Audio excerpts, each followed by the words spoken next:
Halo saudara-saudara, apa kabar semua? Salam jumpa kembali di acara Ngopi, Ngobrol untuk Pertumbuhan Iman. Nah, tema ngopi kali ini adalah kelanjutan minggu yang lalu, di mana minggu yang lalu membahas pesan Opali. Minggu yang lalu kita membahas tentang bagaimana menjadi agen perubahan. Untuk menjadi agen perubahan, yang paling diperlukan adalah keteladanan. Sebab tanpa keteladanan itu akan menjadi NATO, no action, talk only. Jadi bahasa kita, bahasa sehari-hari disebut omdo atau omong doang. Nah saudara-saudara, kali ini kita akan membahas tentang kenyataan yang tidak sesuai dengan harapan. Bapak Ibu saudara-saudara yang dikasih oleh Tuhan, tidak jarang hal-hal yang tidak diinginkan terjadi di dalam kehidupan kita. Itu menjadi kenyataan yang pahit.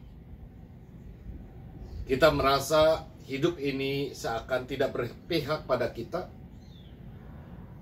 Kita merasa hidup ini seakan tidak adil.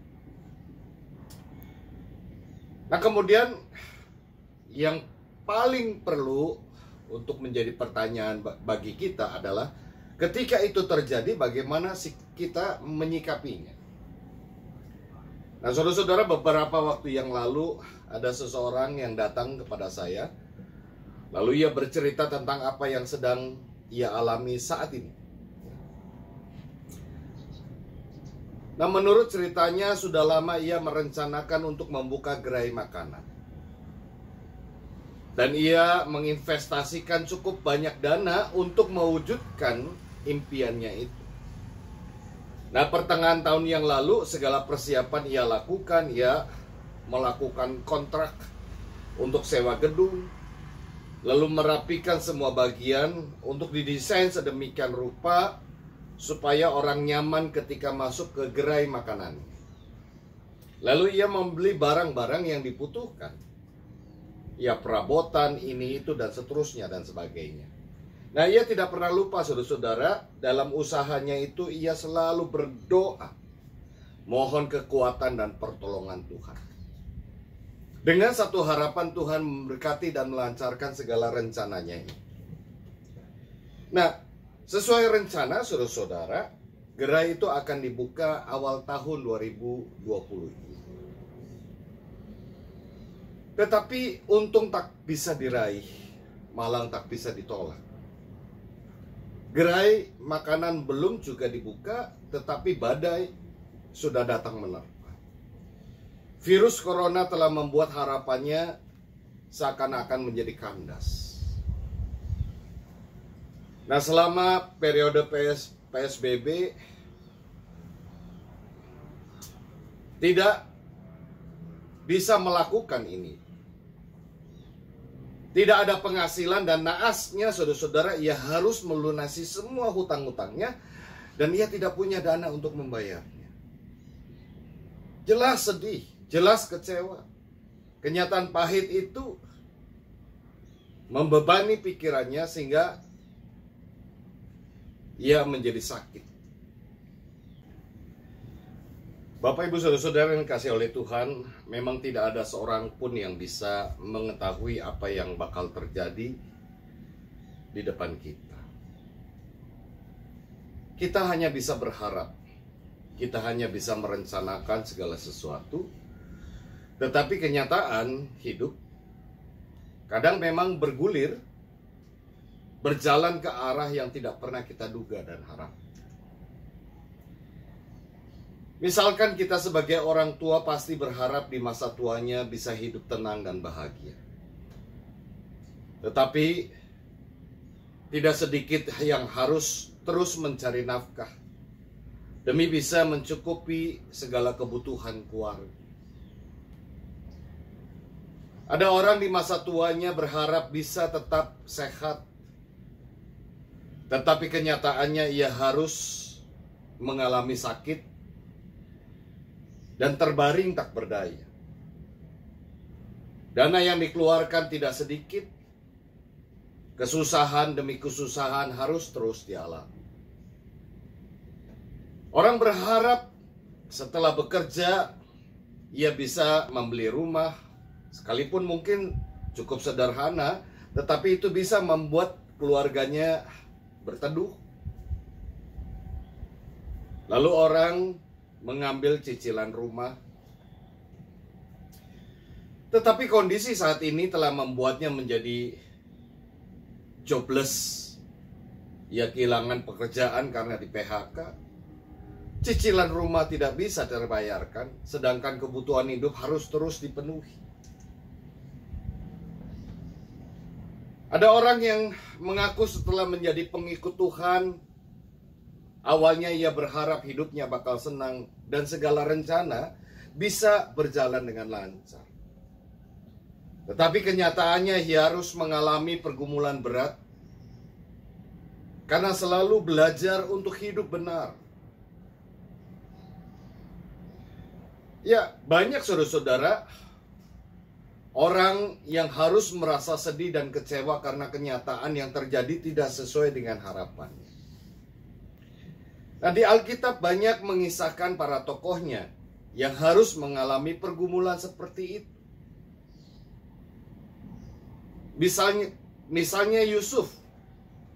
Seperti kebanyakan anak seusianya, ia tentu berharap masa remajanya diisi dengan berbagai kenangan peristiwa yang menyenangkan, sehingga bisa menjadi kenangan yang indah di kemudian hari.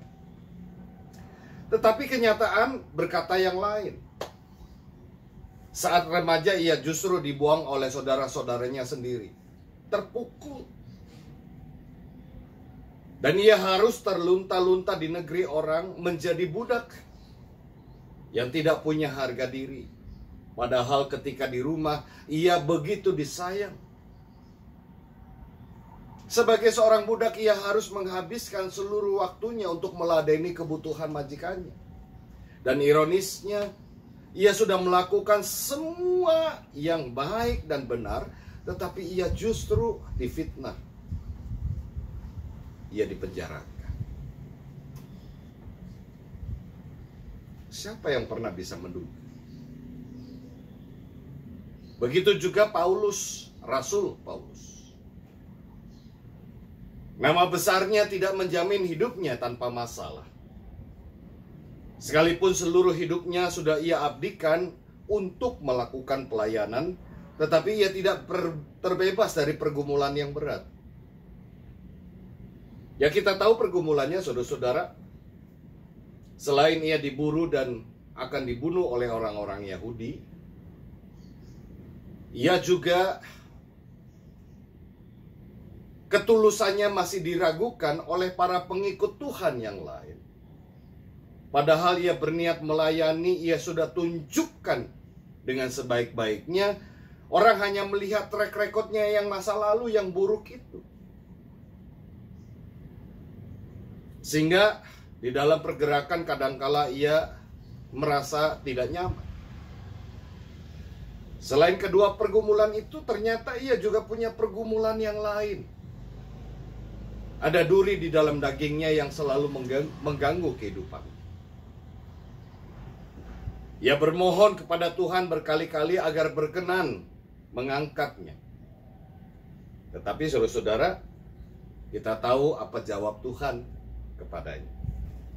Cukuplah kasih karuniaku bagimu, sebab justru di dalam kelemahanlah kuasaku menjadi sempurna.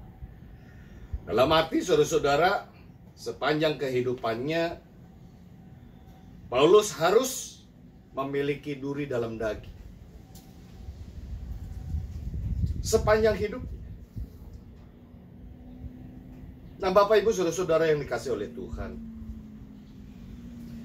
ketika kenyataan yang terjadi tidak sesuai dengan harapan kita, seperti yang sudah saya sampaikan, yang menjadi pertanyaan, lalu bagaimana kita menyikapi itu?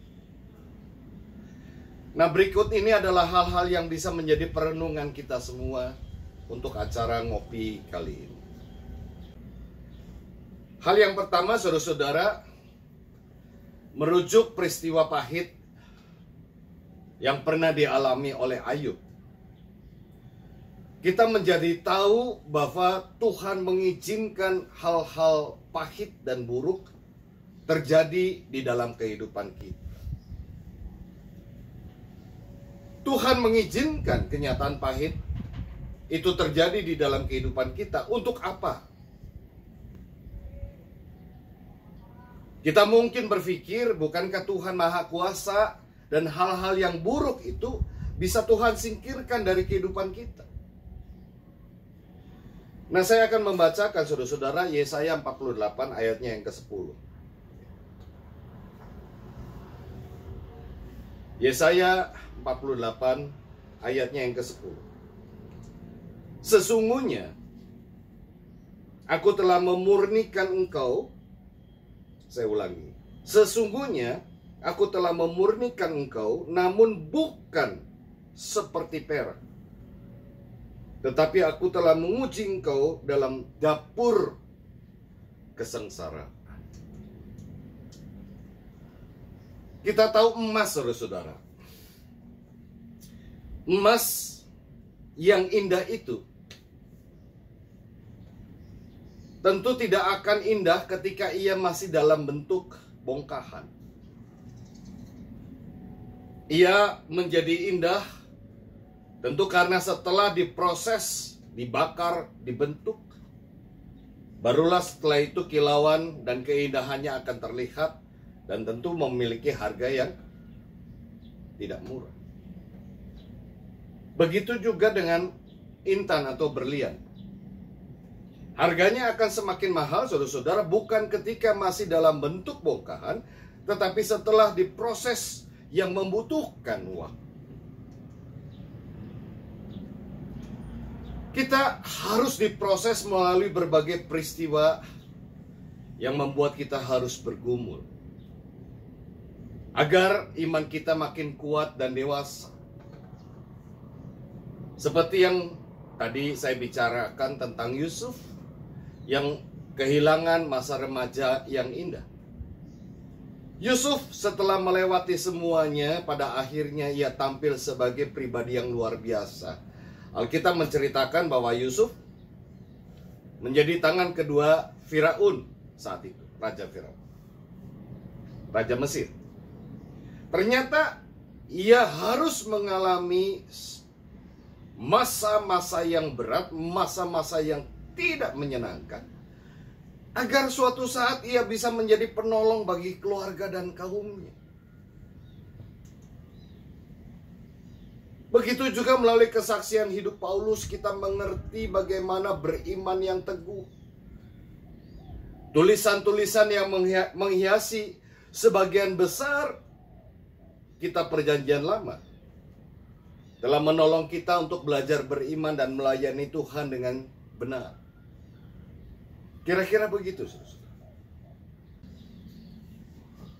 Kini hal yang kedua, saudara-saudara, kalau bertanya apa sikap kita ketika kenyataan pahit terjadi di dalam hidup. Terkadang kenyataan yang terjadi memang tidak sesuai dengan harapan kita. Tetapi kita pun tahu bahwa hidup juga mengembalikan semua yang kita harapkan. Hidup Ayub misalnya mengalami pemulihan setelah ia benar-benar ikhlas menerima kenyataan pahit itu dan mempercayakan segalanya kepada Tuhan. Ia tidak lagi bersungut-sungut, ia tidak lagi menyalahkan siapapun, termasuk juga Tuhan. Ketika ia memutuskan itu untuk hidup baru, untuk menjadi rendah hati, tidak lagi menyombongkan kesalehannya, di saat itulah ia mengalami perjumpaan dengan Tuhan secara pribadi. Dan seperti yang dicatat di dalam Alkitab, saudara-saudara, kalau kita membaca Ayub pasal 42 ayatnya yang kelima, ini pengakuannya. Hanya dari kata orang saja aku mendengar tentang engkau, tetapi sekarang mataku sendiri memandang engkau. Dulu ia salah menduga Tuhan itu, ini, dan itu. Tetapi peristiwa hidup yang pahit telah membuat dia mengerti, memahami, mengalami perjumpaan dengan Tuhan. Ia tahu apa yang menjadi kehendak Tuhan di dalam kehidupan.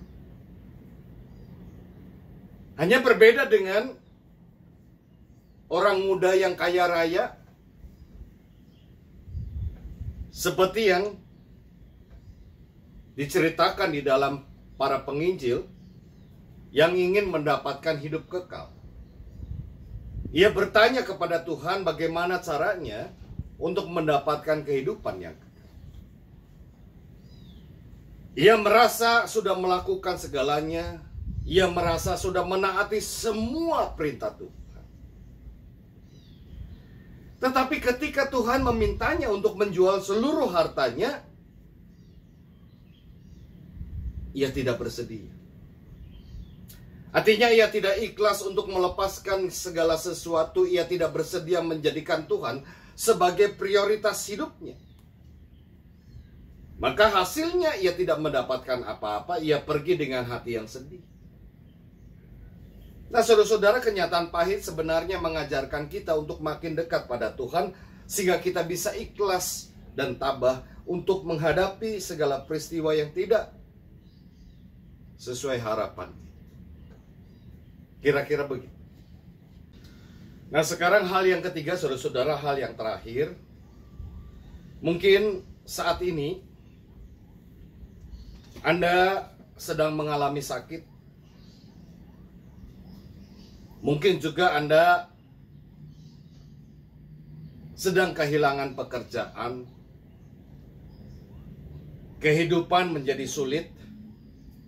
Atau bisa jadi Anda mungkin sedang bersedih dan berduka karena kehilangan orang yang paling dikasihi.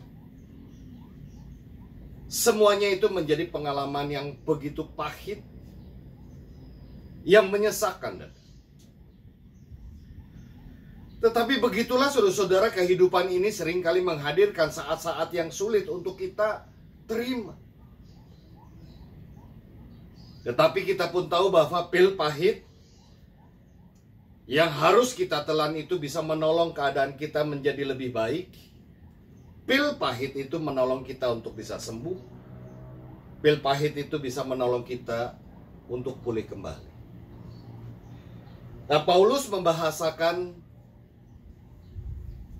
itu dengan kalimat yang bisa kita baca di Roma 8 ayatnya yang ke-28. Kita tahu sekarang bahwa Allah turut bekerja dalam segala sesuatu untuk mendatangkan kebaikan bagi mereka yang mengasihi Dia, yaitu bagi mereka yang terpanggil sesuai dengan rencana Allah. Saya ulang. Kita tahu sekarang bahwa Allah turut bekerja dalam segala sesuatu untuk mendatangkan kebaikan bagi mereka yang mengasihi Dia, yaitu bagi mereka yang terpanggil sesuai dengan rencana Allah. Nah, Bapak Ibu Saudara-saudara, kita memang harus melewati terlebih dahulu semua peristiwa pahit, semua pengalaman pahit kita. Setelah semua kita lewati, dan ketika kita melihat lagi ke belakang, kita baru menyadari. Mungkin saat itu kita merasa kesal, marah, jengkel, merasa Tuhan jauh dari kita. Tapi setelah kita melewatinya dan kita melihat kembali apa yang telah terjadi di belakang segala kesusahan itu, kita baru menyadari bahwa ternyata Tuhan tidak pernah meninggalkan kita. Ternyata Tuhan selalu bersama kita. Ternyata tangan Tuhan selalu menopang kita. Dan semua pengalaman itu telah memberi kita segala kebaikan. Ya, ibaratnya begini saudara-saudara, ketika kita minta kepada Allah setangkai bunga segar, ternyata yang kita dapatkan adalah kaktus berduri. Ketika kita minta kupu-kupu yang indah, tetapi yang kita dapatkan hanya ulat. Kita kecewa dan sedih. Namun tidak lama kemudian kaktus itu berbunga indah sekali. Dan ulat itu menjadi kupu-kupu yang cantik. Begitulah cara Allah mengasihi kita. Selalu indah pada waktu. Karena itu saudara-saudara, marilah kita percayakan hidup kita pada kehendak dan rencana Tuhan. Kita belajar untuk bersabar dan tabah dalam situasi yang memang tidak pernah kita harapkan. Sebab apapun yang terjadi, Tuhan ingin mendatangkan kebaikan bagi kita. Nah, kira-kira saudara-saudara, ulasan tentang tema ketika kenyataan tidak sesuai dengan harapan yang baru saya sampaikan ini bisa bermanfaat, bisa berfaedah untuk kita semua, dan terutama bisa menguatkan iman kita. Mari kita berdoa. Ya Bapa Surgawi, jadikan pengalaman pahit yang saat ini terjadi di dalam kehidupan kami menolong kami semua untuk semakin dewasa di dalam iman. Tuhan berikan kami kekuatan, Tuhan beri kami penghiburan, Tuhan beri kami ketabahan, dan terutama semangat daya juang untuk terus melewati semuanya dengan kekuatan yang hanya dari Tuhan semata. Karena itu Bapa, kami belajar mengandalkan Tuhan, kami belajar untuk berserah penuh kepada Tuhan. Karena kami yakin bahwa Tuhan tidak pernah merancangkan kejahatan, Tuhan tidak pernah merancangkan hal yang tidak baik, tetapi Tuhan merancangkan segala kebaikan untuk kami nikmati, namun kami harus melewati dulu hal-hal yang tidak menyenangkan di dalam hidup. Kami ingin berdoa Tuhan untuk mereka yang saat ini terus berjuang untuk memperbaiki kehidupan ekonomi keluarga di tengah-tengah situasi pandemi corona yang memang sulit saat ini.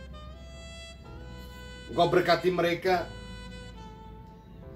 Bagi mereka yang berusaha untuk beralih profesi, mengerjakan segala sesuatu, kiranya Tuhan juga berikan kelancaran, sehingga pada waktunya upaya itu bisa membuahkan hasil. Bukan sekedar agar dapur bisa terus mengebul, tetapi juga bisa membuat seluruh keluarga menjadi sejahtera. Kami ingin berdoa untuk gereja di tengah-tengah situasi seperti ini pun tentu terdampak. Engkau berkati para pemimpin, majelis jemaat, pendeta dan para penatua, para aktivis, untuk berpikir kreatif bagaimana menolong jemaatnya selain merancang segala sesuatu bila ibadah kembali dibuka. Tidak sekedar hanya dalam bentuk online. Kami juga berdoa Tuhan untuk pemerintah yang berusaha sedemikian rupa agar kehidupan masyarakat bisa berjalan lebih baik, dan kami bersyukur di Indonesia keadaannya jauh lebih baik bila dibandingkan negara-negara yang lain. Engkau kiranya yang memberikan hikmat kepada mereka. Berikanlah suasana yang rukun, sehati, bekerja sama untuk bagaimana mengatasi pandemi corona ini, melawan pandemi corona ini, sehingga pada waktunya kami punya kemampuan untuk bisa melawan. Kami juga berdoa Tuhan, secara pribadi, ketika merasa lelah, ketika merasa tidak berdaya, izinkan kami menjadikan Engkau sebagai sahabat yang bisa untuk kami ungkapkan segala perasaan kami. Sebab kami yakin hanya Tuhanlah yang menjadi tempat sandaran kami, Tuhanlah yang menjadi tempat kami mencurahkan segala perasaan kami, dan Engkau bisa memahami, Engkau mendengar, bahkan Engkau juga yang akan mengabulkan setiap doa, harapan kami yang sesuai dengan kehendak Tuhan di dalam hidup kami masing-masing. Terima kasih Bapa, kami bersyukur. Dan pada saat ini kami secara khusus ingin berdoa untuk anak-anak kami yang telah menyelesaikan studi baik jenjang SD, SMP maupun SMA. Mereka yang kemudian mencari sekolah yang baru, Tuhan berkati. Dan ketika ada yang harus sekolah ke luar negeri di tengah situasi sulit ini, Engkau juga berkati. Atau mungkin ya harus studi di luar pulau, Engkau juga yang berkati, jaga mereka. Sehingga pada saatnya mereka bisa meraih masa depan sesuai dengan harapan dari kerja keras yang telah mereka lakukan. Terima kasih Bapa, kami bersyukur. Inilah doa kami yang kami naikkan di dalam nama Tuhan Yesus. Amin. Bapak Ibu Saudara-saudara, demikian dulu pertemuan kita untuk acara ngopi kali ini. Tuhan memberkati kita semua. Amin.